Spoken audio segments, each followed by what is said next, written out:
Well, hello once again, and welcome back to another episode of the Summer Spotlight 2020.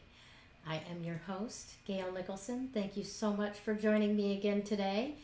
We are back again and having a great time at it. Wow, this week has been quite interesting, and it's only Tuesday. So I'm very happy that you're with us. If you are watching on Facebook, please give us a like, give us a heart, make a comment. If we are able to see it, we will mention it throughout the show. And if you're watching on YouTube, please subscribe. We are growing fast, and I would really appreciate you being along for the ride. Alrighty. So today I get to introduce you to a very fine gentleman who I've been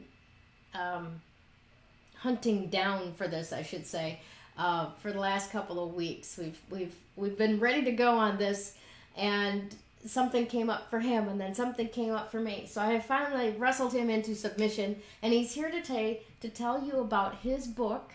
So let us welcome, please, Mr. James McNeil, author of Finding Your Personal Mission and founder of The Inspirational Connection. Thank you so much for joining me here today, James. How you doing? I'm doing very well. It is a pleasure to be here. Thank you so much for saying so. Oh, well, we've got a lot to cover. I want to know everything. I mean, this book that you've written is, from what I hear from people who have downloaded it and read it, it's really pretty amazing what you endured and went through, and you're still standing here or sitting here, as the case may be. So tell me, what happened that made you finally write the book, um, even after all of the things that you experienced, It's hard enough to come back from that, but writing the book, why did you do that? In 2017, September of 2017, I came very close to what would have been a third suicide attempt. Um, that the night that happened, it was September 10th, 2017. It's the night that Hurricane Irma made landfall. That night, I was sitting at my desk in my home office with a bottle of pills in my hand, saying, maybe I should just take this whole bottle. It was a bottle of sleeping pills. You know what that would have done for me? I knew what that would have done to me, but I wasn't thinking about that. That night, somehow, by some miracle, I found the strength to reach out to a friend who gave me the best advice I've ever received. And that advice became my phrase, the phrase I use all the time. As a matter of fact, I'm wearing a shirt that says it now: your story is not over yet. Nice. That is my mantra. Your story is not over yet. There's one that says my story is not over yet. But the concept is still the same. You don't have to quit. The Over the next several weeks, I began to start really focusing on the obstacles that I had to overcome. Imposter syndrome, anger issues. I had to learn to forgive myself. I had to learn what it meant to forgive myself. Those obstacles, once I was able to fully overcome those, and I say fully overcome those, but I'm still working on those today. And once I got to that point, then I said, this is something that other people need as well. Suicide is an epidemic in our nation.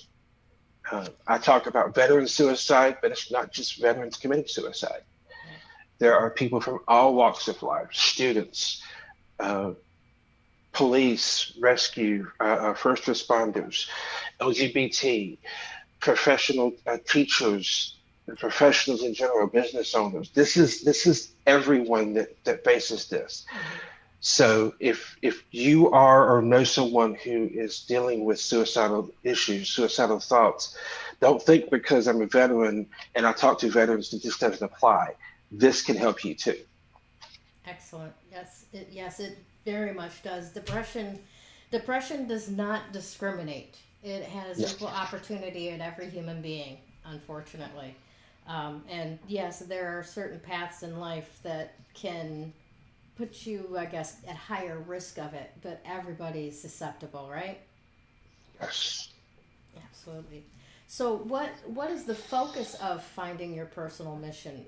Do you get gory into details of what happened during the first two attempts? No, as a matter of fact, I don't even talk about those. I tell people that I make sure people understand that I am a two-time suicide survivor, but I don't want to draw attention to this is how I did it, because that could give someone ideas. Well, maybe I'll do it that way, but you messed up, I'll do it better. I don't want to do that. The concept, the focus of the book is overcoming obstacles.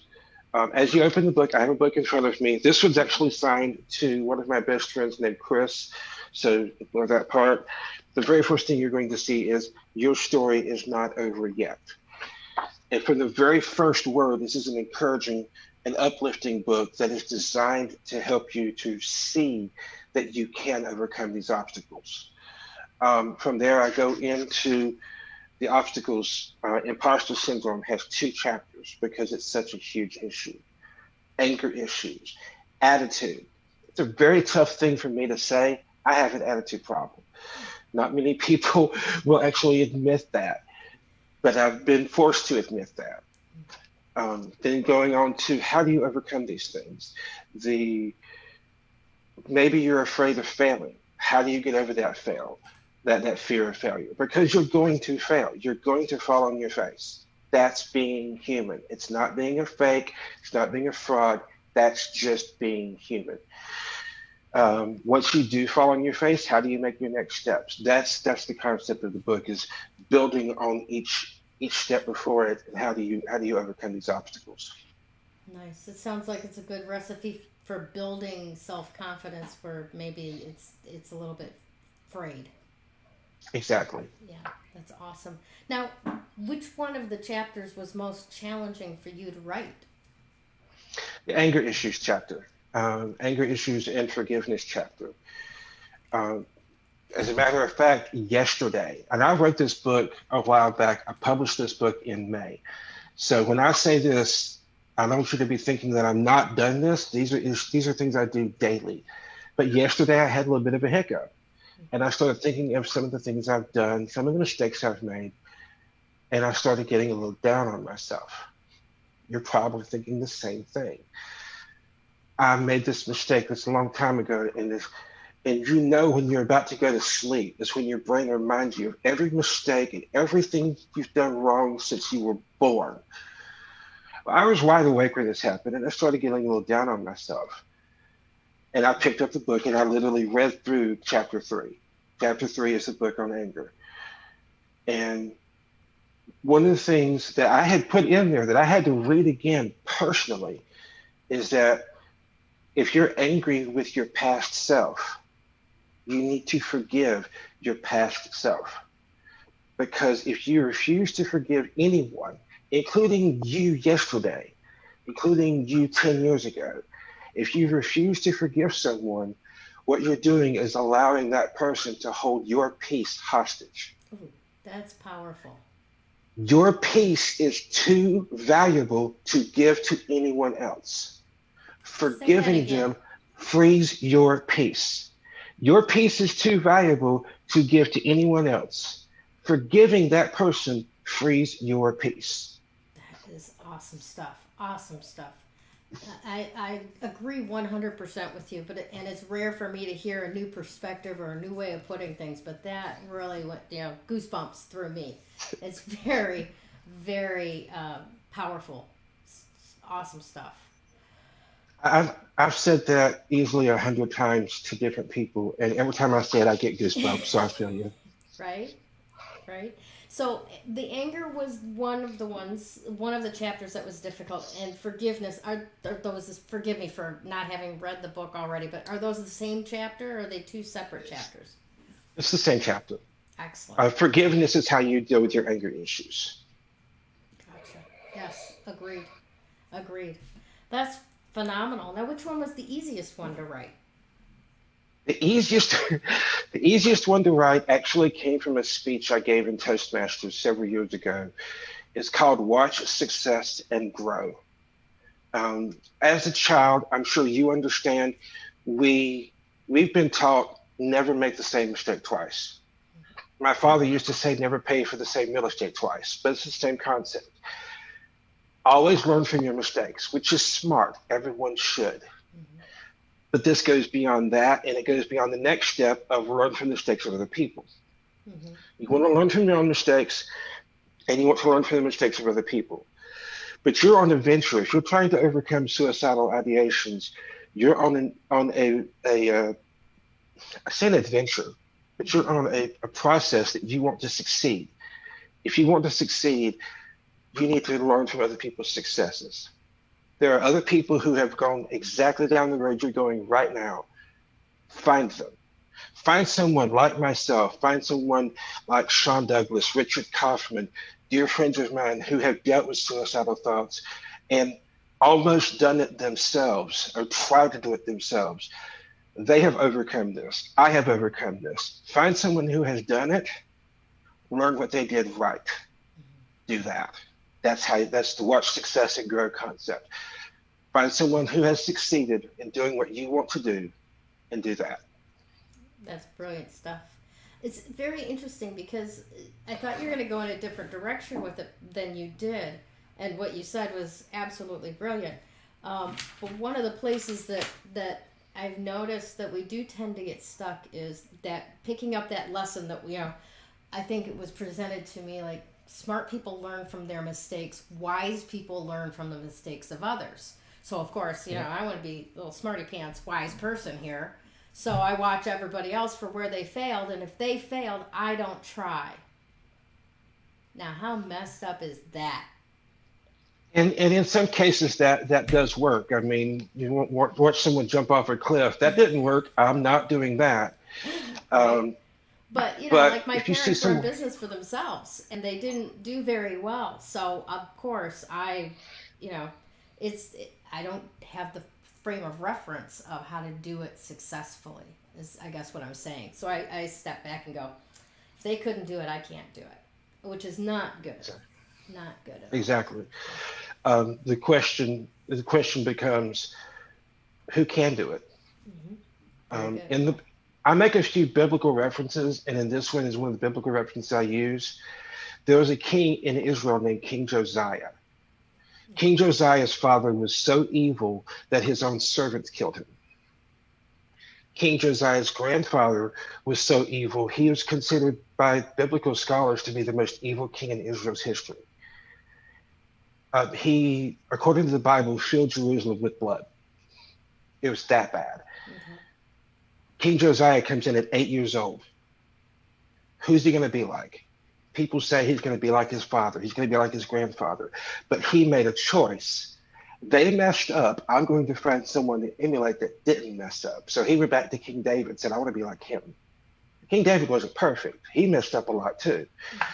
But he got things right. And he said, where he got it right, I want to get it right. And that's why I tell people, you can't choose your family, but you can choose your influence. Hmm. Who's influencing you? Who are you looking to? That's the question. That's excellent. Absolutely excellent.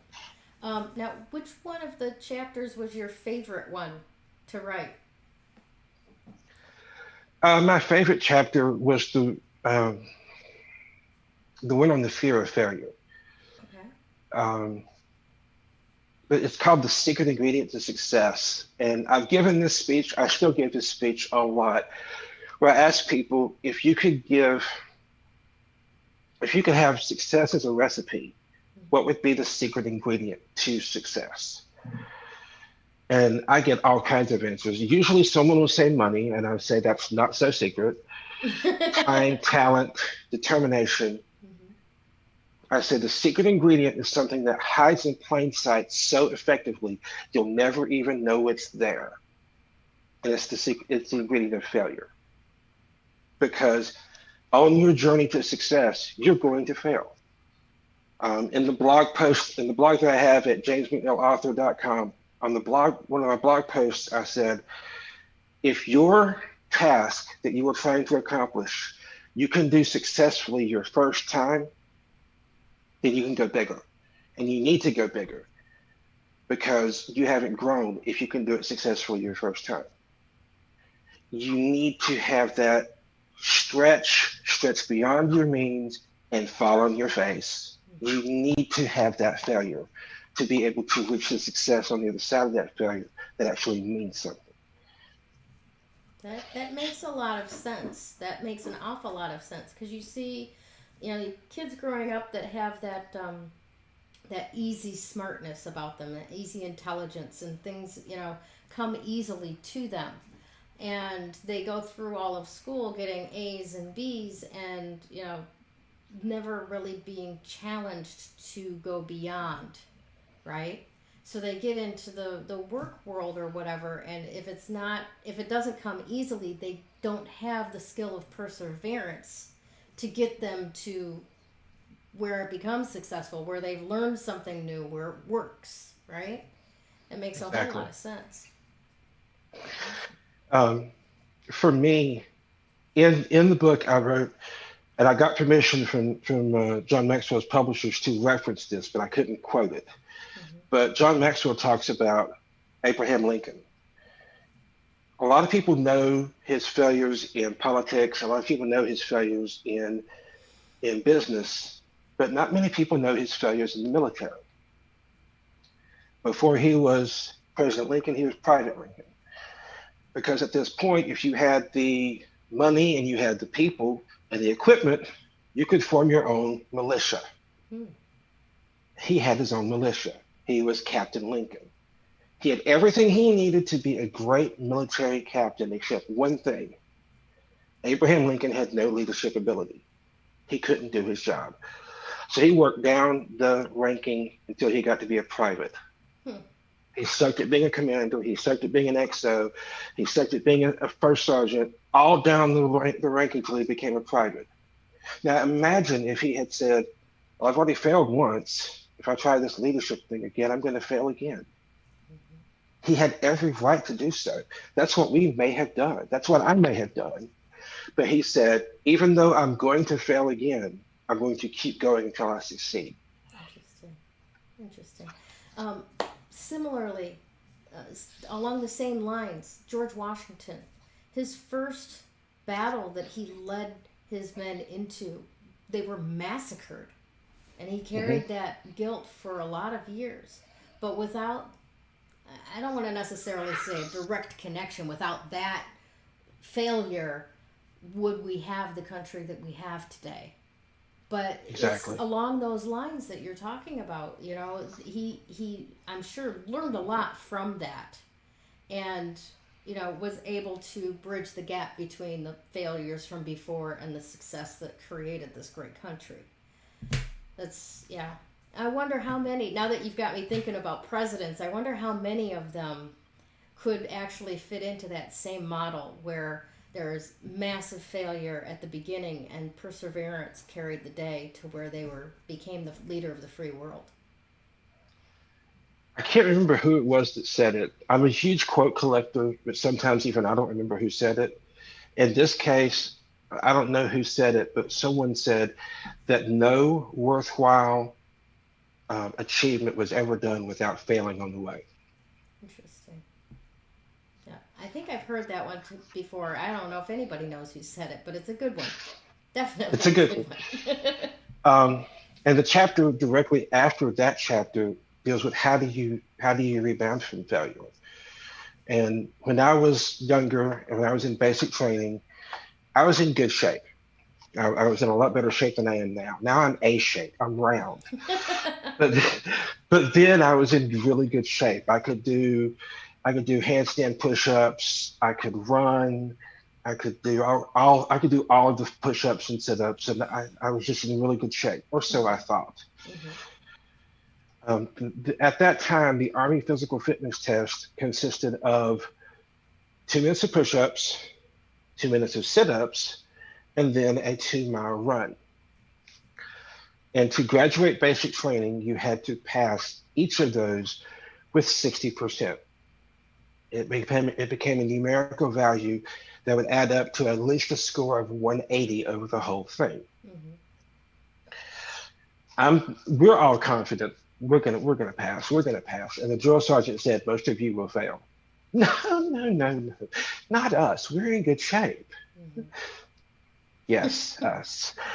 My first APFD, I got 60% on the push-ups, 60% on the run, or 61% on the run, and then 59% on the sit-ups. Oh.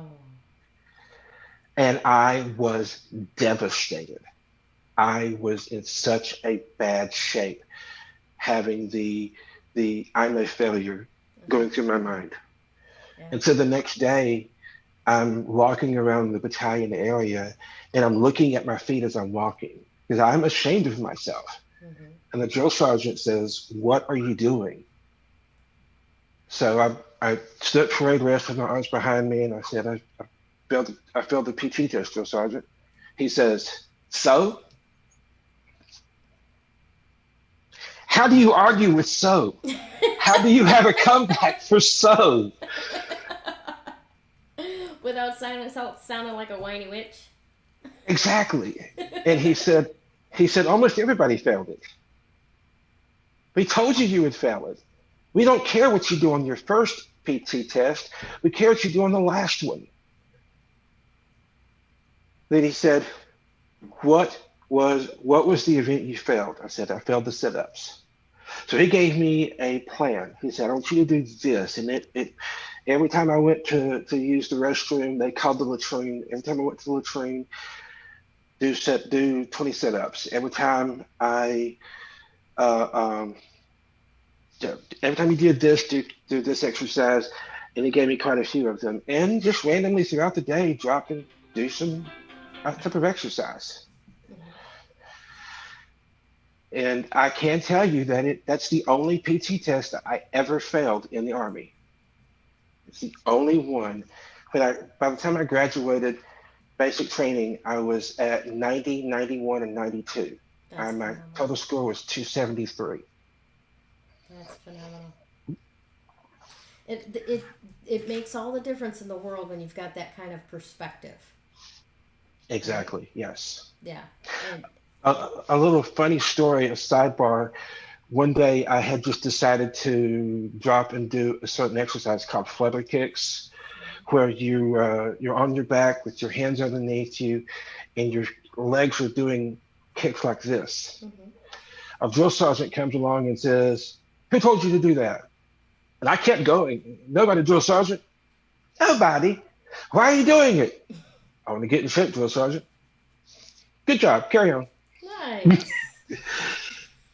And he couldn't believe that I would just do this because I wanted to do it. Right? You Because just so took many his best people are just, punishments away from him. "I can't make you do that. Now you're enjoying it." Right? "Oh, you're doing something stupid. Now your punishment is you can't do push-ups." Really? Yeah, that I don't think anybody's ever said that for sure. Now, tell me, let's talk again about the book a little bit. First of Yes. all, I want people to know that they can go get this on Amazon right now. It is out. If you've got Kindle Unlimited, it's free at this time, correct? Correct. Is it still on the 99-cent introductory special? And do you know till when? The 99 cents for the Kindle is permanent. I am not changing that. Awesome. Um, the I was advised to let that be an introductory rate and then raise that, and I said no. This is not about making money, although I do have to pay the bills. This is not about making money. This is about affecting lives. If you've got Kindle Unlimited, go for it. It's on Audible.com as well. If someone uses one of their credits to purchase it, I don't get anything from that. I don't care. This is all about helping people to overcome the obstacles that lead to suicidal thoughts. We're losing far too many veterans. We're losing far too many people every day to suicide. If we can do something to empower people, that's the mission. That's a noble mission to have. Absolutely. Now, what about people who aren't necessarily veterans? This book isn't veteran specific, right? It will help other people, like we talked about earlier. Depression doesn't discriminate. But what other people do you think would benefit the most from this book? Two categories of people will benefit most. Number one, anyone who is dealing with suicidal thoughts or has dealt with suicidal thoughts or ideations. It doesn't matter who you are, it doesn't matter if you're a veteran or not. If you have faced this, this book will help you. Number two, if you know someone who is dealing with this book also empowers you to reach out. Because saying as a two-time suicide survivor, we're not going to reach out to you if we need help. We're not. Imposter syndrome will keep us from doing that because we're going to think that you'll think we're a failure. They'll think I'm a fake. They'll think I'm a fraud. They'll think whatever. So we don't reach out. So it's not just empowering people who deal with this, it's empowering their friends and family to reach out and say, let me help you. And that's what you need to do. You can't say, send me a message if you need to talk. That does not work. Send a message yourself. What can I do to help? Will you get pushback? Yes, you will. Keep at it and let them know I am here to help you. And what are the best ways that people can help someone that they love that's dealing with suicidal thoughts and ideations? What are some of the Start, things that they can just take the initiative and do that should be helpful? um, First of all, start the conversation. Like I said, they're not going to reach out. You need to start the conversation and listen. Do not minimize their struggles.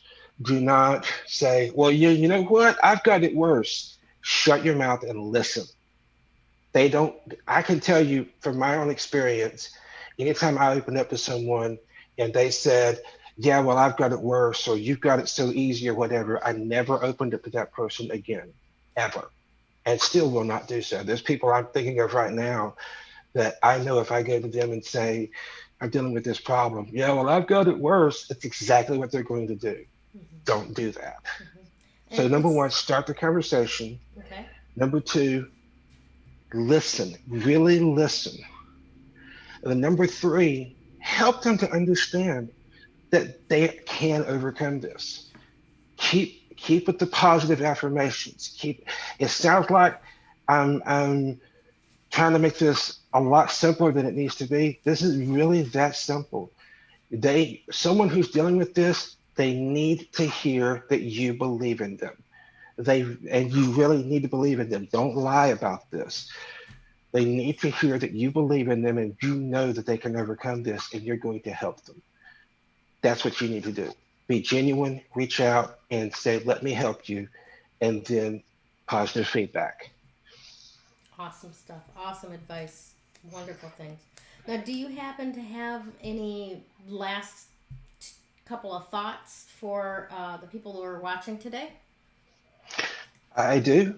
Um, Number one, if you are dealing with the thought that the world would be better off without you here, no, that is a lie. This world is a better place because you are here. I'm going to say that one more time. This world is a better place because you are here. And number two, if you're watching this and you don't have anyone else to reach out to, go to facebook.com/find your personal mission. Send me a message. I may not answer right away. There's other things that I'm working on. As soon as I see it, I will respond. You say, well, what if I don't know you? I don't care. What if I don't like you? I don't care. There's people that I know that will never be my friend, but I've already told them I will sit and listen to you complain for an hour before I listen to your eulogy once. We're not going to be friends. That doesn't change it. But you are important. I want you to succeed. I want you to eat well. Maybe not at my table, but I want you to eat well. That's what I say to you. It doesn't matter if we don't know each other. It doesn't matter if we're not close personal friends. If you're not reaching out to me, reach out to someone because the world is a better place because you are here. Thank you so much for who you are and what you bring to the conversation, James. It's an honor to Thank know you. you. And I wish you the best in everything. Everyone, please, right now, go to Amazon, grab this book.